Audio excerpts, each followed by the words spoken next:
छगन भुजबळ यांनी नाभिक समाजाची माफी मागावी असं मनोज जरांगे पाटील यांनी म्हटलं आहे। माफी मागितली नाही तर जाणून बुजून वक्तव्य केलं असा त्याचा अर्थ होईल असं जरांगेंनी म्हटलंय। मनोज जरांगे यांनी छगन भुजबळांवर जोरदार टीका केली आहे। तर नाभिक समाजाचं महामंडळ माझ्या बाजूने आहे असं छगन भुजबळ यांनी म्हटलंय।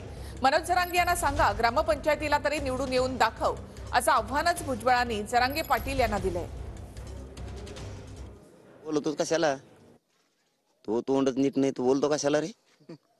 तुला स्वतःची जात कळणार, तुला स्वतःची ओबीसी बांधव कळणार, तो मराठ्यांविषयी एवढं तुला आकस असायचं कारण काय?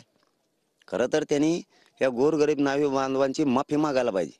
तो जर खास मंत्री असला, खास ओबीसीचा नेता असला ना, त्याने जाहीरपणाने त्या गोरगरीब नावी बांधवांची माफी मागितली पाहिजे। तर तो खास नेता, तो मागणार नसाल ना, तो जाणून बुजून त्यांचा अपमान करण्यासाठी तो शब्द वापरल्याचा अर्थ असा होणार आहे। आता नाभिक समाजाच्या संघटना लोक त्यांनी माझी बाजू घेऊन मांडलेली आहे, ते आलेले आहेत। जरांगेंना सांगा तू अगोदर ग्रामपंचायतीला उभा राहा। छगन भुजबळ या ग्रामपंचायतीने मुंबईच्या महानगरपालिकेत 25 वर्ष निवडून येऊन 2 वेळा महापौर झाला। तू अगोदर उभा राहा नीट। कधी म्हणे मी धनगरांची बाजू लढणार आहे, कधी म्हणणार मी नाभिक समाजाची बाजू लढणार आहे। अरे तू तर आमच्या धनगर समाजावर, आमच्या नाभिक समाजावर, त्यांचं सगळ्यांचं आरक्षण जे आहे त्याच्यावर डल्ला मारण्याचं काम तू आणि तुझे सगळे सहकारी करतात। ते थांबा अगोदर।